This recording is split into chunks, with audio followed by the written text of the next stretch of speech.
Hello hello, Gilles 1 km à pied. Si tu rates cette vidéo, tu t'intéresses certainement au GR20 que je viens de réaliser il y a maintenant un mois. Donc je vais te faire part dans cette vidéo d'un petit peu l'expérience avant GR20 et pendant. Je me représente très brièvement. Je me suis remis à la rando il y a un petit peu plus de 5 ans. Avant ça, pendant une quinzaine d'années, j'ai fait zéro sport. Et depuis 2 ans, je me suis mis au bivouac. Bivouac juste une nuit ou deux, pas plus. Donc le GR20 normalement c'est 16 jours, nous on l'a fait en 12 jours. Le bivouac qui se fait exclusivement auprès de refuges, ce qui est déjà un très bon point, surtout si tu débutes en bivouac, parce que le refuge ça t'apporte plein de choses. Tu peux avoir de l'eau, tu peux avoir de la nourriture, tu peux avoir une tente si tu n'en as pas. Donc tout ça, c'est vraiment déjà des points de confort que tu n'as pas si tu fais du bivouac n'importe où dans la nature. Où là, il faut que tu prévois, que tu calcules d'arriver où il y a de l'eau, où emporter. Il faut que tu portes bien sûr ta tente. Enfin, tu es vraiment dépendant de toi-même. Là, le refuge, ça t'apporte quand même un bon confort. Donc si tu débutes en bivouac, c'est le plus simple de démarrer avec un point de chute comme ça sur refuge. Donc sur cet aspect là ça te rassurera certainement. La question de tente ou pas tente, honnêtement nous on l'a prise pour être déjà libre du refuge, vu qu'il faut de préférence les réserver. Mais aussi pour les problèmes de puces de lit qu'il peut y avoir dans les tentes. J'avais pas envie de revenir du GR20 avec un duvet plein de puces et moi-même attaqué par des puces. Donc c'est pas forcé aussi, pas tout le monde qui dort dans des tentes sur le GR20 en des puces, mais bon, voilà. Donc franchement sur ce point-là, j'ai pas d'avis tranché, ça peut très bien se faire avec les tentes qui sont à dispo dans les refuges. Il y a le risque aussi de peut-être pas avoir de place, mais bon, globalement je pense qu'il y a toujours des solutions aussi. Donc ça peut te faire économiser quand même pas mal le poids parce que tu économises la tente. La tente c'est souvent 1 kg par personne qu'on compte à peu près quand on a du matériel qui est déjà pas trop mal. Plus le matelas c'est 500 grammes à peu près. Donc tu économises déjà 1,5 kg de poids, ce qui correspond à peu près à la quantité d'eau que tu auras apportée. Donc c'est pas négligeable. La nourriture pareil, le refuge ça t'apporte quand même un bon confort. Tu peux y manger le soir, il faut compter 20-30 euros. Et tu peux aussi du coup acheter pour le matin, le petit-déj, et pour ton midi, du pain, du saucisson, des choses comme ça. Donc la nourriture, globalement, tu n'es pas obligé de trop te charger avec,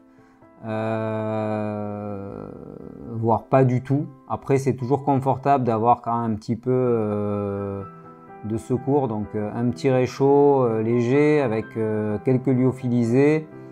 Et voilà, comme ça, tu es tranquille.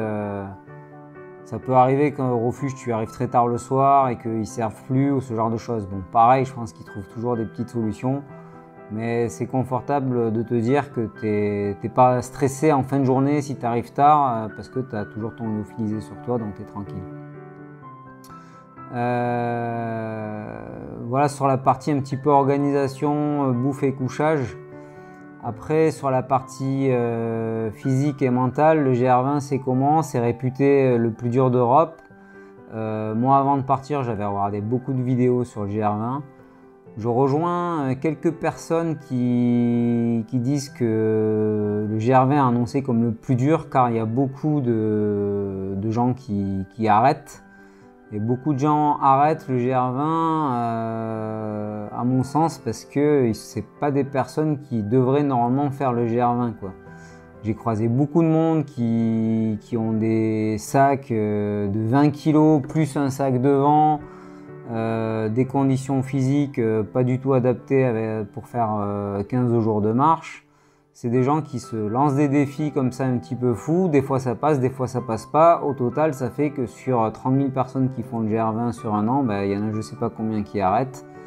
Donc ce GR20 est réputé le plus dur d'Europe. Je pense que tu peux facilement te retrouver plus en difficulté et vraiment en difficulté sur de la haute montagne dans les Alpes aussi, parce que c'est techniquement aussi dur, météo difficile aussi. Donc voilà, je pense que c'est un peu surcoté la partie difficulté à cause de trop de gens inexpérimentés qui vont sur ce GR. Le Tour du Mont Blanc, c'est un peu pareil, il est très fréquenté et du coup dans la masse il y a beaucoup de gens qui ne sont pas assez expérimentés.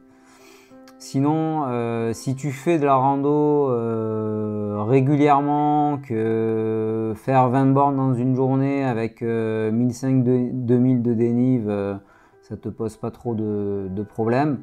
Le GR20, tu pourras le faire, il n'y a pas de souci. La seule difficulté, mais ça se retrouve aussi sur d'autres GR, qui peut vraiment bloquer quelqu'un, c'est aussi tout ce qui est un petit peu escalade, vertige. Surtout dans la partie nord, il y a quand même pas mal de parties comme ça qui sont en escalade, etc. Donc ça, si tu n'es pas à l'aise avec ça, ça se contrôle pas trop, ça peut être vraiment bloquant. Et c'est dommage parce que finalement c'est quelques centaines de mètres sur tout le parcours, hein. C'est pas des kilomètres d'escalade, hein. Mais voilà, ces quelques passages peuvent faire que ça va être compliqué pour toi. Après, si tu as une condition physique de bon randonneur, il n'y a pas de souci, ça se fait. La gestion des jours, normalement donc c'est 16, nous on l'a fait en 12. Je pense qu'on aurait pu le faire en 10 aussi. Le 12 jours, ça nous a apporté un peu de confort. On a eu une demi-journée off à mi-parcours. Voilà. Ça permet, on avait prévu aussi, si un jour il pleut vraiment toute la journée, de s'arrêter une demi-journée. Ça apporte un peu de confort. Après, en termes d'effort, oui, je pense qu'en moins de 12 jours, ça aurait pu être fait pour ma part. Les journées, on en a eu 5 qui ont fait entre 9 et 10 heures. Donc ça, pareil, quand tu t'entraînes, n'hésite pas à faire des journées qui sont un petit peu comme ça, voire pire. Moi, 2 mois avant de faire le GR20, pendant 1 mois, j'ai fait une fois par semaine une grosse sortie qui faisait entre 25 et 35 km. Alors déjà, c'est un entraînement physique, mais je crois aussi que c'était surtout un entraînement mental pour me dire je suis capable de faire 25 bornes.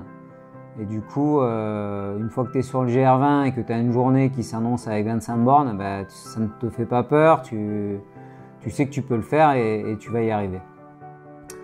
Je crois que le GR20, et c'est valable aussi pour d'autres GR qui sont en longue durée comme ça, moi ce qui m'a vraiment permis d'y arriver, je pense c'est plus le mental que le physique, parce que le physique, je ne suis pas un ultra sportif non plus. J'avais aussi mes problèmes de genoux que j'ai à peu près tout le temps, mais 3 semaines avant le GR20, j'ai eu un problème de tendinite au niveau du genou, tendinite de la rotule. Du coup, je suis parti dans un état physique qui n'était pas parfait. 2 mois avant, j'étais bien mieux. Et en fait, ce qui permet de vraiment avancer, c'est le mental. Le mental, moi, finalement, avec le recul, je l'ai travaillé un petit peu depuis quelques mois, voire années, en lisant certains bouquins de gens qui ont fait l'itinérance. Je pense par exemple à Sarah Marquis. Mike Horn, j'ai pas lu, mais j'ai lu quelques trucs sur lui. J'ai écouté aussi quelques vidéos YouTube de lui, des conférences. Il y a des films aussi que j'ai regardés, comme le film de ce gars qui est bloqué pendant je sais plus combien de jours et qui se coupe le bras pour s'en sortir. C'est con, mais quand tu vois ce genre de truc, après quand toi tu es dans l'effort du GR20, que t'es pas bloqué, que t'as pas un bras à te couper, tu te dis tu vas quand même bien pouvoir le faire, quoi. Donc c'est un peu tous des trucs comme ça qui font que que tu te durcis un peu dans la tête et que ton mal de genou, tu dis, bah, c'est pas, il n'y a pas mort d'homme, tu arrives quand même à avancer, donc tu avances. Donc ne négligez pas le mental, je pense que ça se travaille. En plus, c'est pas un truc qui se travaille en une semaine, quoi. Moi, c'est vrai que ça fait quelques temps que voilà, je regarde des films comme ça, je lis des bouquins, je regarde des vidéos YouTube. Et ça quelque part, ça m'a fait évoluer dans ma tête. Et en même temps, bah, physiquement, j'ai progressé. Donc les deux ont fait que la confiance était là sur le chemin, quoi. Je crois que avant même de partir, je me sentais prêt, autant physiquement que mentalement, et que du coup, bah, quelque part, le chemin était déjà fait. Et je suis arrivé au début du R20, j'étais prêt à profiter, quoi. Et c'était comme ça que j'avais envie de le faire, c'est-à-dire pas être en galère, à pas réussir à avancer, à être au bout de ma vie. J'avais envie de le savourer, quoi. Après, chacun part comme il le souhaite. Moi, c'était la façon que je voulais faire, c'était apprécier le moment, d'autant que j'étais avec mon frère et d'autres personnes. Donc, si en plus on est voilà, une sorte de boulet à traîner, franchement, mentalement, je pense qu'on ne supporte pas, quoi. Donc voilà, sur la partie un petit peu mentale, le physique, bah, franchement, ce qui s'est passé, c'est qu'au bout de 4 jours, quand on fait du sport, le lendemain, on a toujours des courbatures, etc. C'est un petit peu dur. Et là, moi, de faire du sport tous les jours, comme ça m'était jamais arrivé. Du coup, je savais pas trop comment ça allait se passer. En fait, au bout de 4 jours, le corps, il s'habitue à l'effort. Et bah, j'avais plus vraiment de courbatures, etc. le matin. Donc sur ce point, franchement, pas de risque. J'ai l'impression, j'ai retrouvé d'autres avis qui rejoignaient celui-ci, c'est-à-dire que le corps s'habitue, sauf si bien sûr vous avez des blessures qui se déclarent ou des ampoules aussi. Moi, les ampoules, je suis pas trop au sujet. J'avais quand même passé de la crème anti-ampoule plusieurs semaines avant. C'est vrai que ça m'a durci un petit peu la peau. Ça a l'air efficace de faire ce genre de traitement. Après, je sais qu'il y a des gens qui sont vraiment sujets et qui, quoi qu'ils fassent, ben, ils ont des ampoules. Et là, franchement, je pense qu'avancer après sur plusieurs jours avec des ampoules, ça doit pas être évident. Voilà, sur la partie physique, ce que j'ai à dire. Sur la partie matérielle, j'en ai parlé brièvement tout à l'heure. Alors là, j'ai vraiment vu de tout. Moi, je suis parti, j'avais une dizaine de kilos. Je pense que c'est ce qu'il faut, 10, 12 maxi. Dépasser 12, ça devient inconfortable au bout d'un moment et on apprécie moins le GR. Donc essayez d'être vraiment vigilant sur les affaires, ça sert à rien d'amener 10 000 choses, de toute façon vous allez sentir mauvais, vous allez devoir remettre des trucs qui sont pas vraiment propres. Au bout d'un moment, c'est ça l'aventure et le trek, quoi, hein. Donc n'hésitez pas à consulter, je vous remettrai dans la description de la vidéo la liste du matériel que j'ai apporté à vous en inspirer. Après, chacun est différent aussi, hein. Il y a des personnes avec 20 kg qui y arrivent. Mais je trouve que quand on part sur plusieurs jours, si on n'a pas un fardeau à porter, c'est quand même bien. Moi, le matin, je remettais mon sac, ça ne me gênait pas du tout. Les chaussures aussi, très important. Moi, j'ai été vraiment content de la Sportiva Ultra Raptor. C'est les chaussures qui avaient le plus sur le GR. La partie semelle, l'amorti il est bien et surtout le grip il est très bien, donc et globalement la chaussure est costaud aussi parce que vous avez beaucoup de personnes qui ont aussi des chaussures de trail qui sont plus légères, plus à l'aise, etc. mais à la fin du GR globalement elles sont foutues. C'est vrai que celles-là, les Ultra Raptor, elles sont quand même une conception assez solide. Moi là, j'ai fini le GR20 avec, elles sont un petit peu abîmées, mais rien de grave, je peux largement les remettre plusieurs fois maintenant, quoi. Voilà, mais ça, prenez vraiment soin de choisir les bonnes chaussures qui vont bien à vos pieds. Les bâtons, franchement, je sais même pas s'il doit y avoir un débat. Moi, j'ai passé tout mon GR à me dire trop bien les bâtons parce qu'il y a tellement d'appui à faire, que ce soit en montée ou en descente, que d'ailleurs en descente, quelques mois, enfin pendant la descente, je me disais je risque d'avoir des ampoules aux mains tellement je faisais des appuis dessus. J'en ai pas eu, mais là, vous voyez, ça n'a pas apparu de suite, mais je commence à avoir un petit peu de peau là qui s'en va. Ici et ici, là, c'était à l'endroit où il y a la dragonne en fait.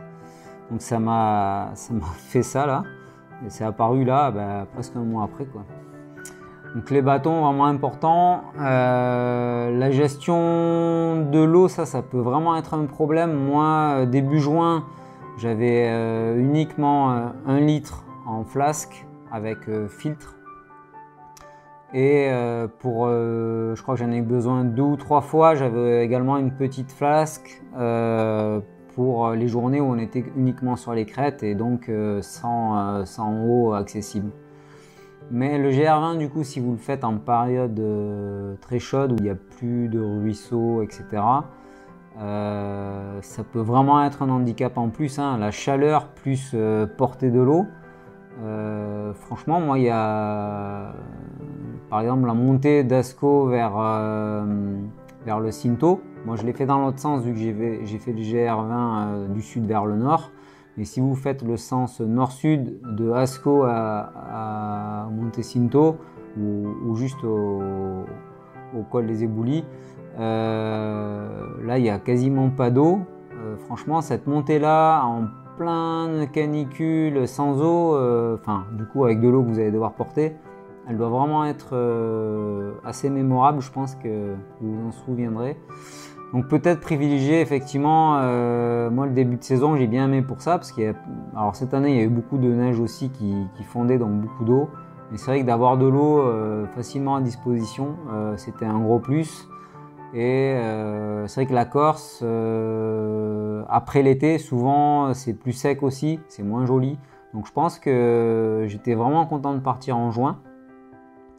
Je pense que c'est une très bonne saison pour faire le GR20.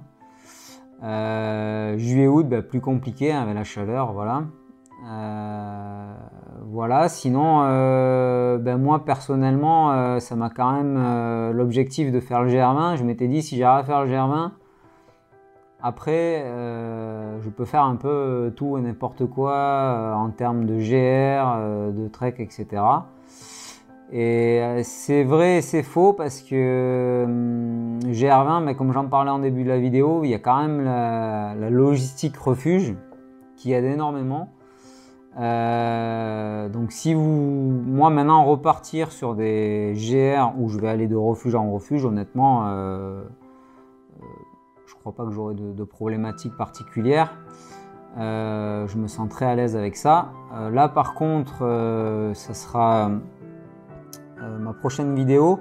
Je suis parti seulement 3 jours en Auvergne, donc l'Auvergne quand même c'est plus soft que les montagnes du GR20 ou des Alpes. Du coup là je suis parti, je savais pas où je dormais, j'ai dû gérer l'eau, j'ai dû gérer la nourriture en totale autonomie. En fait c'est une expérience beaucoup plus difficile finalement, où il faut être vigilant sur beaucoup plus de choses. Donc quelque part j'ai encore à apprendre. Le GR20 ne m'a pas complètement formé à 100% au trek, parce que voilà, il y a ce confort des refuges, quoi. Donc moi c'est vrai que j'aime bien, là maintenant moi le but c'était d'être à l'aise avec tout ça. Maintenant je suis quand même bien à l'aise, je commence à avoir l'expérience. Des bivouacs en dehors du GR20 j'en ai fait une bonne quinzaine je pense. Maintenant voilà, je commence à avoir des bons réflexes. Par exemple, c'est bête, mais l'eau, moi avant je partais avec presque toute l'eau qu'il me fallait pour faire mes 2 jours, donc je pensais pas à en récupérer, etc. Donc je partais avec 3-4 litres. Maintenant, avec juste 2 flasques, je sais que donc 1 litre, je peux déjà faire beaucoup de choses. Et il faut voilà, avoir des automatismes, de se dire que rechercher de l'eau, quand on en trouve, de bien s'hydrater, de bien refaire le plein, etc. C'est important. Et ça, du coup, là, je l'ai fait sur le GR20, c'est-à-dire que le matin avant de partir, c'est tout bête, mais vous êtes à un refuge, il y a de l'eau courante, buvez quoi. Prenez un demi-litre d'eau dans votre corps, ça ne sera pas perdu. Buvez le matin, dès que vous avez des points d'eau, buvez, et tout ce que vous buvez aux endroits où il y a des points d'eau, c'est ça de moins à porter finalement, parce que vous allez porter que ce que vous allez boire quand vous n'avez rien. Donc moi sur les 12 jours, il y a eu 3 jours où j'ai dû porter un peu plus que 1 litre, parce qu'on était sur des passages uniquement en crête, et donc sur les crêtes, vous n'avez pas de ruisseau, quoi. Donc il faut un petit peu étudier la carte. Alors, rien de trop sorcier, hein. Si vous voyez plein de petits traits bleus et que vous êtes dans une vallée, a priori, vous allez trouver de l'eau. Voilà.